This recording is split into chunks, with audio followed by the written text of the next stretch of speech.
Alléluia. Oh Seigneur, nous voulons te rendre gloire. Nous voulons te dire merci pour ton Saint-Nom. Nous voulons te bénir, Seigneur, parce que tu es un Dieu puissant. Je te lève à ce moment. Yahweh, en toi, il n'y a point de changement ni de variation d'ombre. Je te glorifie pour cette matinée. Je te loue, Seigneur. Ce n'est pas que je sois capable de faire quoi que ce soit. Ma capacité, ma force vient de toi. Je te recommande cette opportunité que tu me donnes de parler de ta part. Utilise-moi, Seigneur. Bénis ton peuple, visite-nous ce matin, que ce soit une matinée spéciale au nom de Jésus. Amen. Alléluia, sois béni, que Dieu soit glorifié. Mes bien-aimés, merci pour cette opportunité que Dieu nous donne de nous parler de sa part. Ce matin, nous allons continuer avec le sujet que j'avais commencé hier, qui est intitulé « La tentation dans la vie du croyant ». Donc hier, j'avais commencé la première partie, aujourd'hui la deuxième partie et demain, on va continuer. Donc, je vais rapidement faire un petit résumé plutôt pour que vous puissiez comprendre pour ceux qui n'avaient pas suivi. Donc, j'avais en gros dit ceci, que la tentation ne vient pas toujours forcément de Satan. Donc, ça ne vient pas parfois, la tentation vient plutôt parfois de nos propres convoitises, parce que nous avons vu que c'est ce qui sort de l'intérieur qui suit l'homme, ce n'est pas ce qui entre de l'extérieur. Donc, comme l'homme a la nature pécheresse, il a en lui la convoitise des yeux, l'orgueil des vies, la convoitise de la chair, et c'est ça qui mène la lutte à son âme. Donc, étant donné que notre nature est pécheresse, il y a des tentations qui viennent suite à notre nature pécheresse. Nous avons intérêt de mourir avec lui comme Christ est mort. Nous devons mourir avec lui en ce qui concerne la convoitise des yeux, l'orgueil de vie, la convoitise de la chair. Nous avons aussi dit que la tentation n'est pas un péché. La tentation place l'homme devant un choix qu'il doit opérer. Donc la tentation met devant l'homme devant un choix. Il a une décision à prendre. Voilà un peu en gros ce que nous avons vu hier. Aujourd'hui, nous allons continuer avec le même sujet, à savoir la tentation dans la vie du croyant. Nous allons lire Matthieu chapitre 4, le verset 3. La Bible dit: le tentateur s'étant approché lui dit: si tu es fils de Dieu, ordonne que ces pierres deviennent des pains. Ici, nous voyons que le diable aussi s'appelle le tentateur. Alors ici, il va tenter Jésus. Il dit: si tu es fils de Dieu, ordonne que ces pierres deviennent des pains. En réalité, Satan ne doutait pas de l'identité de Jésus-Christ. Il savait qu'il était fils de Dieu, mais il voulait l'amener à violer les plans de Dieu, tout simplement, et à faire usage de la puissance dont il s'était dépouillé dans son humiliation. Parce que le diable savait que Jésus-Christ était fils de Dieu. Il ne doutait pas, mais il voulait violer tout simplement, il voulait amener Jésus à violer les plans de Dieu. Parce que dans Philippiens chapitre 2, le verset 7, la Bible nous dit: mais il s'est dépouillé lui-même en prenant une forme de serviteur, en devenant semblable aux hommes, et il a paru comme un vrai homme. Donc c'est Jésus-Christ lui-même qui avait accepté de prendre, de s'humilier, de se dépouiller, de prendre la forme d'un homme. Alors le diable ne doutait pas de l'identité de Jésus, mais il voulait le pousser à violer le plan de Dieu, à opérer les miracles, alors que Jésus-Christ, c'est lui qui avait voulu prendre cette forme-là. Donc ici, j'aimerais vous dire pourquoi, quel est le but du diable quand il veut nous tenter. Nous voyons selon ce passage, le but du diable parmi tant d'autres pour nous tenter, c'est de nous détourner de Dieu, donc détourner les croyants de Dieu ou de la voie de l'obéissance à Dieu. Son objectif en te tentant, c'est que tu te détournes de Dieu, que tu cesses d'obéir à Dieu. Nous devons faire attention parce que le diable, derrière toute tentation, il a un objectif. Nous ne devons pas céder à la tentation. Parce que la tentation n'est pas un péché. Jésus-Christ a été tenté. C'est quand nous cédons à la tentation que cela devient un péché. Nous voyons ici que le diable cherche constamment à s'aimer le doute.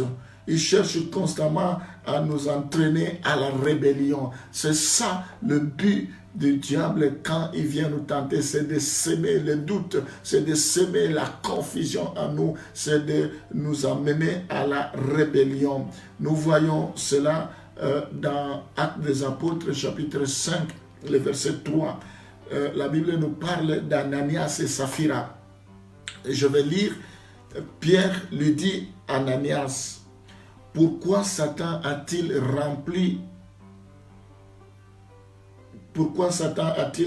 ton cœur au point que tu lui mentes au Saint-Esprit et que tu aies retenu une partie du prix du champ. Nous voyons ici, il était question, comme ils vivaient dans l'église primitive, ils mettaient tout en commun, chacun allait vendre son champ et amener l'argent dans la caisse. Et ici, Ananias a vendu son champ, mais ils ont été tentés par le diable. Ils ont caché ce qu'ils avaient vendu. Ils n'ont pas voulu dire combien ils avaient vendu. Mais quand ils sont venus, l'apôtre Pierre leur a dit, pourquoi Pierre lui dit, Ananias, pourquoi Satan a-t-il rempli ton cœur au point que tu mentes au Saint-Esprit et que tu aies retenu une partie du prix du champ. Nous voyons que ici ils ont menti. Donc le diable, son objectif, c'est de nous amener les croyants à douter que les voies de Dieu ne sont pas bonnes, que les voies de Dieu ne sont pas justes et que les voies de Dieu ne sont pas parfaites. C'est ça son objectif, de nous amener à douter sur le principe de Dieu, sur les voies de Dieu, en nous disant qu'elles ne sont pas bonnes, qu'elles ne sont pas justes, qu'elles ne sont pas parfaites. Mais bien aimé, le diable, c'est un stratège. Il est là pour nous inciter, pour pousser l'homme soit à faire ce qui est contraire à la volonté de Dieu, soit à ne pas faire ce que Dieu demande. Quand nous n'arrivons pas à faire ce qui est dans la volonté de Dieu, ce qui est la volonté de Dieu, ou à ne pas faire ce que Dieu nous demande, nous devons faire attention parce que ça fait partie des stratégies de l'ennemi pour que nous ne puissions pas plaire à notre Dieu. Nous voyons aussi parmi les objectifs ou parmi les buts que le diable poursuit, il veut aussi nous inciter à faire ce que Dieu a dit à un moment qui n'est pas celui de Dieu. Donc, il nous incite à poser des actes à un moment qui n'est pas un moment de Dieu. Nous allons lire un passage dans 1 Samuel chapitre 13, les versets 8 à 14 pour comprendre cela. 1 Samuel chapitre 13, les versets 8 à 14. La Bible nous dit, 1 Samuel chapitre 13, les versets 8 à 14, je vais lire. Il attendit 7 jours selon les termes fixés par Samuel. Mais Samuel n'arrivait pas à Gilgal et le peuple se dispersait loin de Saoul. Nous voyons, Samuel avait donné des orientations, des directives. Ils ont attendu pendant 7 jours et Samuel n'arrivait toujours pas et le peuple se dispersa. Alors Saoul dit, amenez-moi l'holocauste et les sacrifices d'action de grâce. Et il offrit l'holocauste. Comme il achevait d'offrir l'holocauste, voici Samuel arriva et Saoul sortit au devant de lui pour le saluer. Samuel dit, qu'as-tu fait? Saoul répondit, lorsque je vis que le peuple se dispersait loin de moi, que tu n'arrivais pas au terme fixé et que les Philistins étaient assemblés à Mismach, je me suis dit, les Philistins vont descendre contre moi à Gilgal et je n'ai pas imploré l'Éternel. C'est alors que je me suis fait violence et que j'ai offert l'holocauste. Samuel dit à Saoul, tu as agi en insensé. Tu n'as pas observé les commandements que l'Éternel, ton Dieu, t'avait donné. L'Éternel aurait affermi pour toujours ton règne sur Israël. Et maintenant, ton règne ne durera point. L'Éternel s'est choisi un homme selon son cœur et l'Éternel l'a destiné à être le chef de son peuple parce que tu n'as pas observé ce que l'Éternel t'avait commandé. Alléluia. Oui, mes bien-aimés, nous voyons ici que le diable veut aussi nous pousser à faire ce que Dieu a dit à un moment qui n'est pas celui de Dieu. Le Seigneur avait dit par la bouche de Samuel qu'il allait descendre après 7 jours. Au bout de 7 jours, il n'est pas descendu et comme le peuple se dispersait, Saoul a pris l'initiative de demander l'holocauste pour offrir. Et quand il a offert, c'est alors que Samuel est arrivé et quand il est allé le saluer, Samuel lui a dit, qu'est-ce que tu as fait? Donc, à partir de là, Dieu l'a rejeté. Oui, mes bien-aimés, nous devons faire attention avec le diable. C'est un stratège. Il l'a incité à faire ce que Dieu a dit. C'était la volonté de Dieu, c'était le plan de Dieu, mais ce n'était pas à ce moment qu'il devait le faire. Il a fait à un moment qui n'est pas celui de Dieu. Nous devons faire attention de ne pas poser des actes au moment qui n'est pas le moment de Dieu, même si c'est Dieu qui l'a dit, mais il faut que nous sachions quel est le temps propice de Dieu. Nous allons continuer. Nous voyons que Satan cherche à pousser à la défaite celui qui l'attaque. Le but du diable en tant que tentateur, il nous pousse à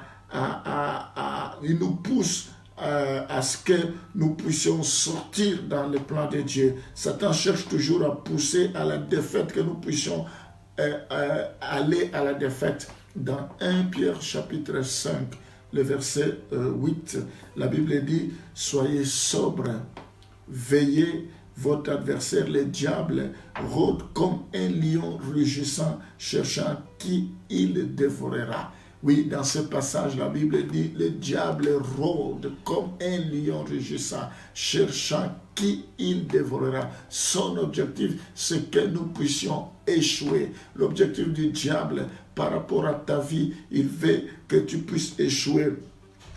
Pour mettre cet objectif en application, le diable se déguise en ange de lumière pour que nous puissions, pour semer la confusion dans nos têtes, pour semer la confusion dans nos vies. Nous allons lire dans 2 Corinthiens chapitre 11, le verset 14.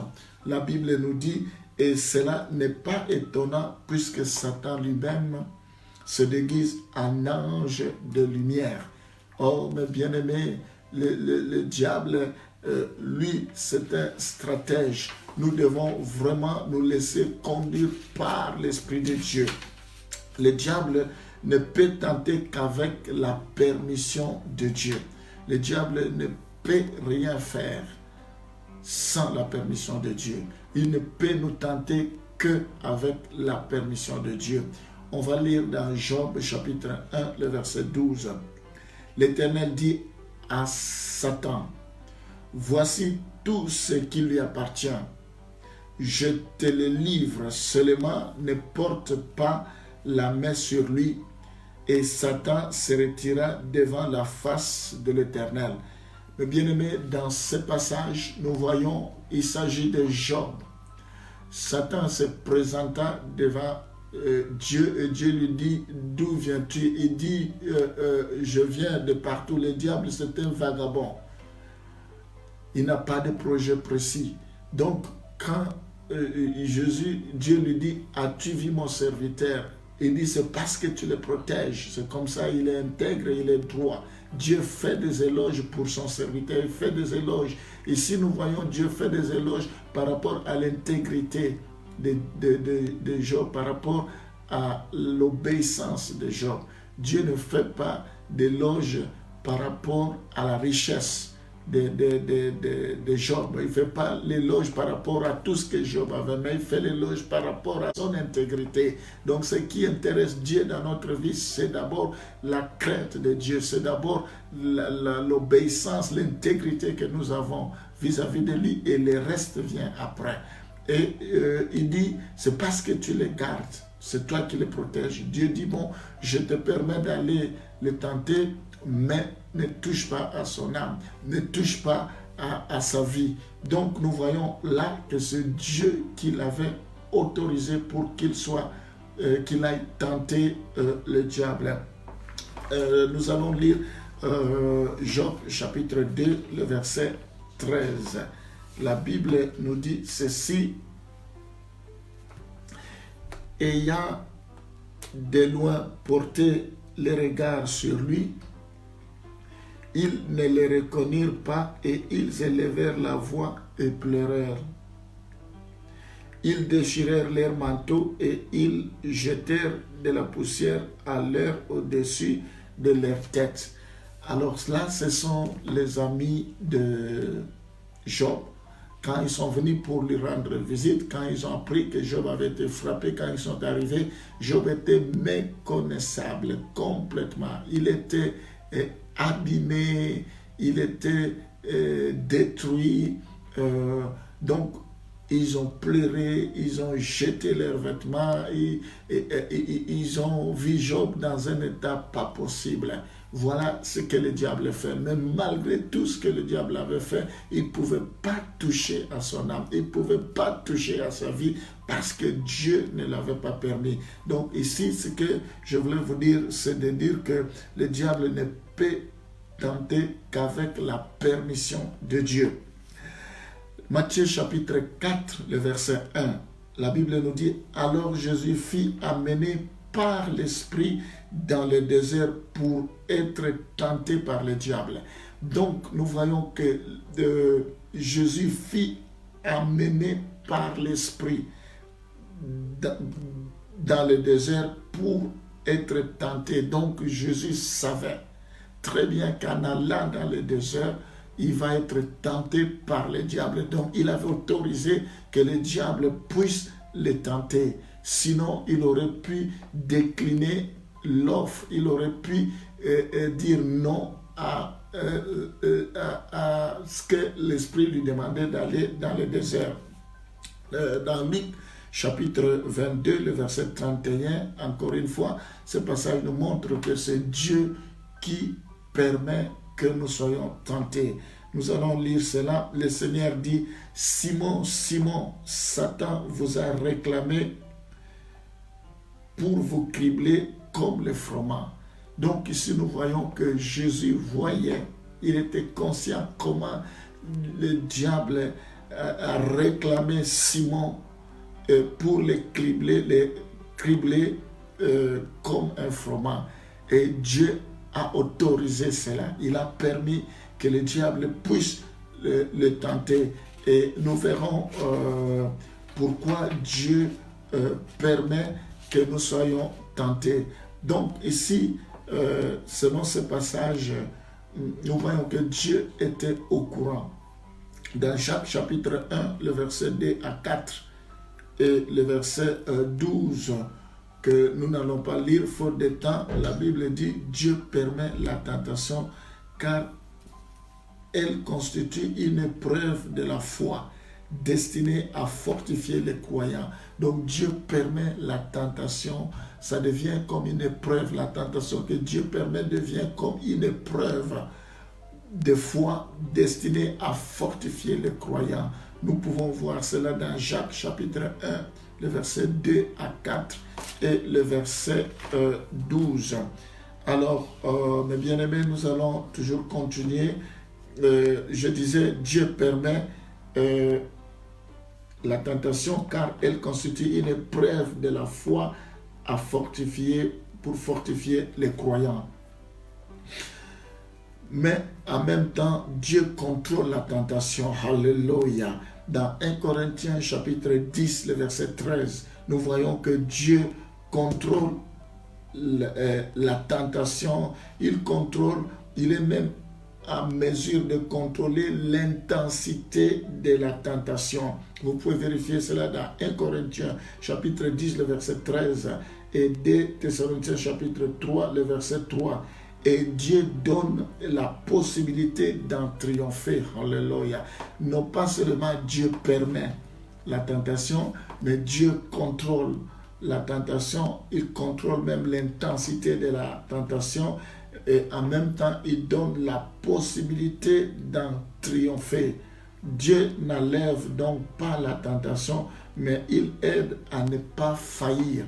Dieu ne nous enlève pas la tentation, mais il nous aide pour que nous ne puissions pas faillir, pour que nous puissions avoir la victoire, pour que nous puissions sortir la tête haute. La Bible dit, aucune tentation ne vous est survenue qu'il soit humaine. Si cela dépasse votre force, Dieu ne permettra pas. Mais aussi avec la tentation, il préparera un moyen pour que nous puissions nous en sortir. Gloire au Seigneur. Dieu prépare toujours un moyen. Ce matin, je suis là pour te dire, quel que soit le niveau de ta tentation, quel que soit le niveau de tes épreuves, Dieu préparera un moyen pour que tu puisses t'en sortir. Il faut rester fidèle, il faut t'accrocher à lui. Dieu a un plan merveilleux pour toi. Dieu a un plan pour que toi, tu puisses sortir vainqueur dans ta situation, pour que toi, tu puisses sortir vainqueur dans tes situations. Alléluia. Oui, mes bien-aimés, nous allons nous arrêter là pour ce matin et nous allons continuer demain avec cet enseignement et je vous dirai comment vous pouvez avoir la victoire sur la tentation. Nous allons prier. Vous devez savoir que la tentation n'est pas un péché. Jésus-Christ, il a été tenté, mais il n'a pas péché. C'est quand nous cédons à la tentation que cela devient un péché. Et nous devons savoir que Dieu permet, cela devient comme une épreuve pour nous fortifier. Il a dit aux enfants d'Israël dans Deutéronome, souvenez-vous du chemin que je vous ai fait faire dans le désert. C'est peut-être pour voir la disposition de votre cœur. Donc Dieu, c'était pour voir s'il allait l'abandonner ou pas à cause des épreuves. Tout ce que Dieu fait, c'est avec un but. Ce que Dieu fait, c'est pour nous encourager. Parce que tout ce qui brille n'est pas de l'or. L'or pur doit passer par les épreuves, doit passer par les feux. Une fois que nous sortons des épreuves, alors c'est alors que nous pourrons expérimenter la victoire, la gloire de Dieu. Que Dieu vous bénisse. Nous allons prier. Seigneur, je te rends grâce ce matin pour tous ceux qui passent des épreuves, tous ceux qui sont tentés, que toi tu puisses leur donner la victoire. Ne les abandonne pas. Je bénis ton peuple, je bénis tes enfants qui nous suivent chaque matin. Je prie pour que ta grâce surabonde dans leur vie. Nous bénissons la journée d'aujourd'hui. Sois loué, sois glorifié à jamais. Dans le nom de Jésus, nous t'avons ainsi prié. Amen. Bien-aimés, je vous souhaite une bonne journée. Que Dieu vous bénisse. Nous allons continuer demain. Au revoir.